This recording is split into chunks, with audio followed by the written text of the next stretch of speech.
अस्सलाम वालेकुम स्टूडेंट्स। मोहम्मद आसम फरीद की जानिब से आपको नेशनल कॉमर्स ग्रुप में खुश आमदीद कहते हैं। स्टूडेंट्स, आज हम इकोनॉमिक्स पार्ट 2 में topic commercial bank and its function को डिस्कस करने जा रहे हैं। बुक जो हम फॉलो कर रहे हैं ये है पंजाब टेक्स्ट बुक बोर्ड की। स्टूडेंट्स, इस वीडियो से आईसीएस पार्ट 2 के स्टूडेंट्स, आईकॉम के स्टूडेंट्स, एफए, बीकॉम, एमबीए और एमकॉम के स्टूडेंट्स बेनिफिट ले सकते हैं। तो बढ़ते हैं अपने इस टॉपिक की जानिब और देखते हैं हमारे पास टॉपिक क्या कहता है। स्टूडेंट्स, अगर आप किसी बोर्ड से तल्लक रखते हैं, फेडरल बोर्ड हो गया, पंजाब बोर्ड हो गया, तो सबसे पहले आपसे वो कमर्शियल बैंक की या 2 नंबर की डेफिनेशन मांगेगा या सिर्फ आपसे वो मांगेगा कि आप इसके फंक्शंस के नाम लिखें। आपने 2 से 3 लाइनों में इस कमर्शियल बैंक को डिफ़ाइन करना है और इसके जो फंक्शंस हैं उनको याद कर लेना है। ये शॉर्ट की बात कर रहा हूँ। और अगर वो आपसे लॉन्ग में मांगे तो आपको कम से कम इसके 8-9 फंक्शंस आते हों। लेकिन अगर आप यूनिवर्सिटी के स्टूडेंट्स हैं, गोमल यूनिवर्सिटी के हैं, गॉर्डन कॉलेज के हैं या फिर आप किसी और यूनिवर्सिटी से तल्लक रखते हैं, तो ये कमर्शियल बैंक आपसे ये लॉन्ग क्वेश्चन में पूछेगा। मतलब कि ये 20 नंबर का क्वेश्चन आएगा, आपने इसके फंक्शंस को डिटेल में लिखना है 10 से 12 पेजेस में। तो स्टूडेंट्स, सबसे पहले इसकी आप कमर्शियल बैंक की डेफिनेशन करेंगे। स्टूडेंट्स, कमर्शियल बैंक एक ऐसा बैंक है कि जो मेजर 2 काम करता है।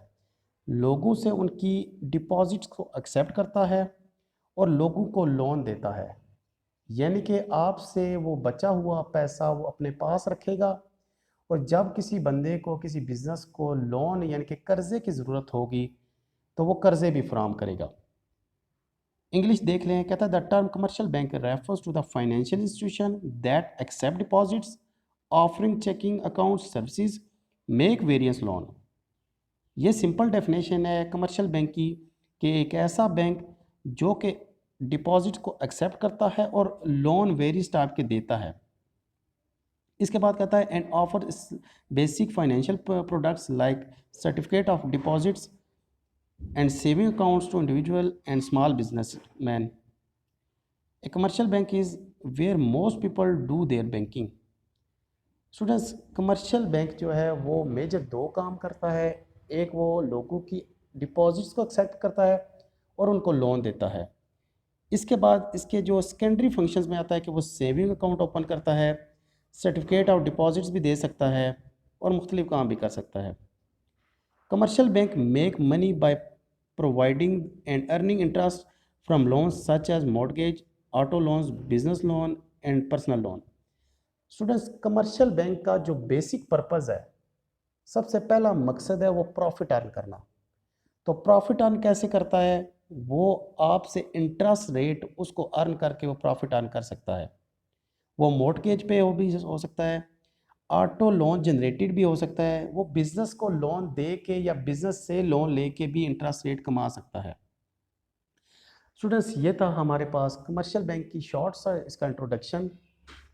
इसके बाद अगर हम इसके डिटेल पे जाएं, स्टूडेंट्स फंक्शन को डिस्कस कर लेते हैं कमर्शियल बैंक के। तो बेसिक हमने बात की है कि 2 फंक्शंस होते हैं, एक है प्राइमरी फंक्शन, दूसरा है secondary function. Students, primary function में आपके पास एक्सेप्ट डिपॉजिट्स आ जाते हैं, यानी कि लोगों से उनकी अमानतें, यानी कि लोगों से उनका बचा हुआ पैसा वो रिसीव करता है, उसके बदले में कमर्शियल बैंक उनको इंटरेस्ट रेट पे करता है। कहता है the bank takes deposits in the form of saving, current and fix deposits. Students, जो डिपॉजिट्स हैं, अमानतें हैं, यानी कि लोग जब आप पैसा जमा करवाएंगे बैंक में तो 3 किस्म के अकाउंट हो सकते हैं। या तो होगा करंट अकाउंट, या होगा फिक्स अकाउंट, या होगा सेविंग अकाउंट। इनमें फ़र्क क्या है ये थोड़ा सा डिस्कस कर लेते हैं। स्टूडेंट्स, करंट अकाउंट एक ऐसा अकाउंट है कि जिस पे आप जिस टाइम पे मर्ज़ी आप पैसा निकलवा भी सकते हैं बैंक से और जमा भी करवा सकते हैं। यानी कि अगर आज आपने अकाउंट ओपन करवाया है तो कल आप उसमें से बेशक 5 लाख रुपया जमा करवा दें, 1 वीक के बाद आप उसमें से 5 लाख रुपया पूरे का पूरा आप निकलवा भी सकते हैं। इस पे बैंक को किसी किस्म का इंटरेस्ट रेट पे नहीं करता। दूसरी टाइप है आपके पास फिक्स अकाउंट। फिक्स अकाउंट में जब आप ये अकाउंट ओपन करवाते हैं तो बैंक आपसे पूछता है कि आपने कितने अरसे के लिए अकाउंट ओपन करना है। तो आप बताएंगे हमने 10 साल के लिए, 15 साल के लिए, 5 साल के लिए ये अकाउंट ओपन करना है। तो इस पे जो इंटरेस्ट रेट की शर्रा है, इंटरेस्ट रेट है, वो बैंक बहुत ज़्यादा हाई कर देगा। इसके बाद आपके पास तीसरी है सेविंग अकाउंट। सेविंग अकाउंट यानी कि अगर आप अपने इनकम में से, सैलरीड पर्सन अपने इनकम में से हर महीने कुछ उसका पोर्शन, अपनी इनकम का पोर्शन बैंक में जमा करवा दे, तो ये होता है सेविंग अकाउंट। इसमें भी बैंक इंटरेस्ट रेट पे करता है। यानी कि हमने ये बात की है कि जब आप डिपॉजिट बैंक एक्सेप्ट करता है तो 3 किस्म की डिपॉजिट होती है, करंट अकाउंट, सेविंग अकाउंट और उसके बाद फिक्स अकाउंट। तो ये आपसे शॉर्ट क्वेश्चन में भी पूछ सकता है कि आप बताएं कि जो आपके पास डिपॉजिट्स हैं उनकी टाइप्स कितनी हैं। तो आप ये बता सकते हैं कि आपके पास जो डिपॉजिट्स हैं वो 3 किस्म की होती है, current account, saving account, fix account. इसके बाद स्टूडेंट्स दूसरा जो इसका फंक्शन है, कहता है प्रोवाइड्स लोन एंड एडवांसेस।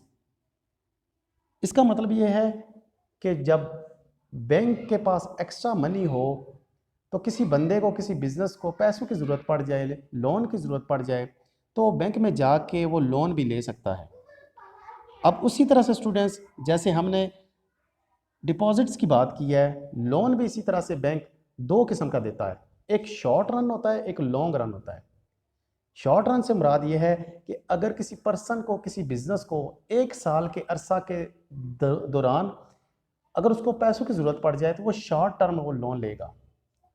लेकिन अगर उसको लोन किसी बड़े मकसद के लिए चाहिए, जैसे कि अगर उसे इंडस्ट्री ओपन करनी है या फिर कोई घर बनाना है, गाड़ी के लिए अगर लोन चाहिए, तो वो 1 साल से ज़्यादा होगा। स्टूडेंट्स उम्मीद करते हैं आपको यहाँ तक बात समझ आ गई होगी। तो इसके बाद है तीसरे नंबर पे हमारे पास है क्रेडिट कैश। ये भी कमर्शियल बैंक का बहुत ही इंपॉर्टेंट पार्ट है। कहता है when a customer is provided with credit और loan, they are not provided with liquid cash. First a bank is open for the customer and then the money is transferred to the account. This process allow the bank to create money. Students कहने का मतलब ये है कि अगर आपको पैसों की ज़रूरत पड़ गई है तो बैंक आपके हाथ में पैसा कभी भी नहीं देगा।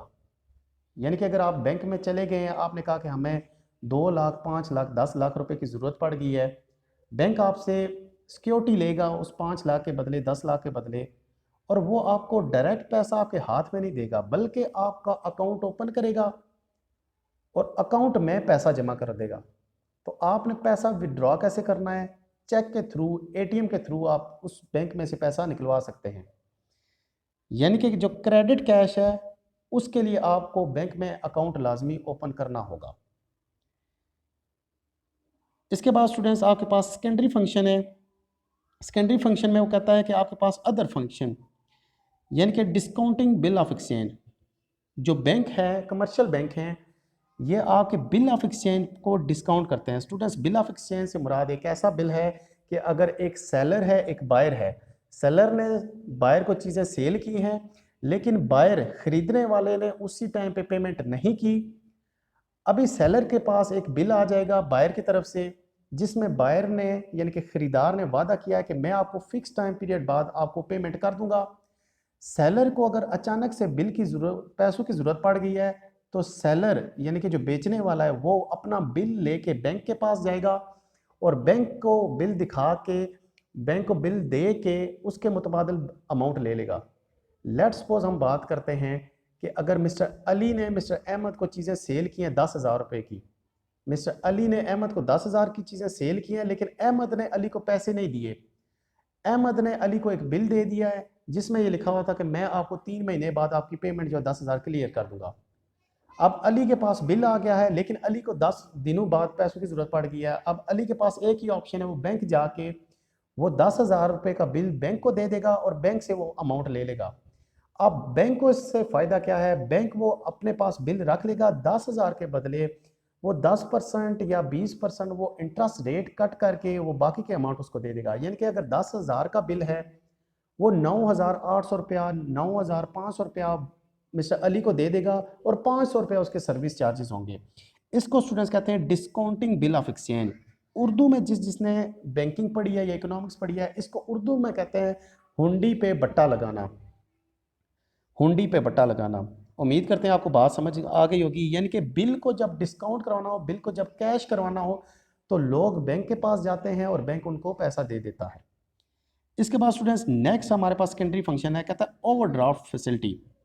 ओवरड्राफ्ट से मुराद ये है कि अगर किसी बंदे के अकाउंट में पैसा 10-15 साल से पड़ा हुआ है और बंदा स्टेबल है, अचानक से उसके अकाउंट में पैसा बिल्कुल ख़त्म हो गया, तो बैंक क्या करेगा? बैंक अपनी जेब में से, अपने सोर्सेज में से कुछ अमाउंट उस अकाउंट में ट्रांसफ़र कर देगा।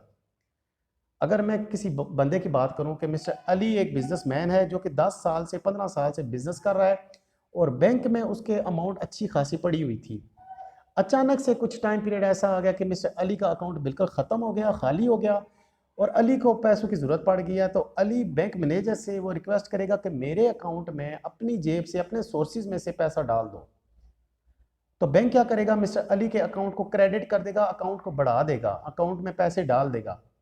जब टाइम पीरियड पूरा होगा तो मिस्टर अली अपना पैसा, जो पैसा उसने लिया था, वो वापस कर देगा। लेकिन याद रहे कि जब ओवरड्राफ्ट फैसिलिटी बैंक प्रोवाइड करता है तो पर डे के हिसाब से वो इंटरेस्ट रेट भी लेता है, यानी कि रोज़ के हिसाब से वो इंटरेस्ट रेट भी लेगा। इसके बाद स्टूडेंट्स नेक्स्ट इसका फंक्शन है purchasing and selling of securities. जो बैंक है वो परचेज भी करता है और सेल भी करता है सिक्योरिटीज़ को, बॉन्ड को, वो शेयर्स को, डिबेंचर्स को, प्राइस बॉन्ड को, ये सारे जो सिक्योरिटीज़ हैं इनको खरीदता भी है और बेचता भी है। ये भी इसके सेकेंडरी फंक्शंस में आता है। इसके बाद स्टूडेंट्स लॉकर की फैसिलिटी भी वो देता है। थोड़ा सा वीडियो को शॉर्ट करते हैं। लॉकर की फैसिलिटी भी देता है कि अगर आपके पास अगर आपने सोना चांदी या अपने जेवरात या अपने डॉक्यूमेंट्स, अपनी डिग्रीज़ को बैंक में रखवाना हो तो वो आपको लॉकर की भी फैसिलिटी दे देगा। आप सिंपली उसके पास 50,000 की सिक्योरिटी रखवाएं, अपने अकाउंट में पैसा रखवाएं और आप उनसे अपने पास एक लॉकर भी ले सकते हैं, यानी कि लॉकर की फैसिलिटी भी वो प्रोवाइड करता है। इसके बाद students paying and gathering of credit, वो आपके जो क्रेडिट है उसको भी वो पे करता है और इकट्ठा करता है। It uses different instrument like promissory note, cheque and bill of exchange. अगर हम बात करें कि एक बंदा है, उसने सऊदी अरब जाना है, उसके पास बिल ऑफ एक्सचेंज भी पड़े हैं, प्रॉमिसरी नोट पड़े हैं, चेक पड़े हुए हैं, तो वो बंदा बैंक को सीधा सीधा वो दे देगा कि अगर आपने बिल ऑफ एक्सचेंज है, यानी कि फिक्स टाइम पीरियड बाद किसी बंदे से पैसे लेने हैं, तो बैंक अपने बिहाफ पे, उस बंदे के बिहाफ पे खुद जाके उस बंदे से पैसे कलेक्ट करके अकाउंट में जमा कर देगा। इसी तरह से चेक में भी है, अगर आपको कोई अर्जेंट काम है तो बैंक आपके बिहाफ पे वो चेक कलेक्ट करके वो जमा कर लेगा। अगर इसी तरह से प्रॉमिसरी नोट है, यानी कि किसी बंदे ने आपको पैसा देने का वायदा किया है, तो आप टाइम पीरियड को पूरा होने का इंतजार नहीं करेंगे, बल्कि वो प्रॉमिसरी नोट जो है उसका इंस्ट्रूमेंट है, वो डॉक्यूमेंट बैंक को दे देंगे और बैंक खास टाइम पीरियड में वो आपका प्रॉमिसरी नोट कैश करके आपके अकाउंट में जमा कर देगा। स्टूडेंट्स इसके बाद हम कुछ इसकी देख लेते हैं टाइप्स ऑफ कमर्शियल बैंक। वो कौन कौन सी हैं टाइप्स जो कमर्शियल बैंक जिसमें आता है? सबसे पहले है प्राइवेट बैंक। जो भी आपके पास प्राइवेट बैंक हैं, जिसमें आपके पास डेवलपमेंट फाइनेंस कॉरपोरेशन आता है, इंडस्ट्रियल बैंक हो गए, या फिर आपके पास कॉरपोरेशन ऑफ इंडिया बैंक हो गया, ये सारे बैंक आपके पास टाइप्स में आ जाते हैं। पब्लिक बैंक कोई भी हो गया, फॉरेन बैंक कोई भी हो गया, ये सारे के सारे बैंक आपके पास इसकी टाइप्स में आते हैं। तो अगर आपसे दोबारा मैं बात कर रहा हूँ कि अगर आप फेडरल बोर्ड या पंजाब बोर्ड के स्टूडेंट्स हैं, फेडरल बोर्ड या पिंडी बोर्ड के स्टूडेंट्स हैं, तो आपसे ये शॉर्ट क्वेश्चन में पूछेगा। यूनिवर्सिटी के स्टूडेंट हैं तो लॉन्ग क्वेश्चन में पूछेगा। स्टूडेंट्स ये था हमारा आज का लेक्चर। उम्मीद करते हैं आपको लेक्चर की समझ आई होगी। नेक्स्ट वीडियो में दोबारा आपसे मुलाकात होती है, तब तक के लिए अपना बहुत सारा ख्याल रखिएगा। अल्लाह हाफिज़।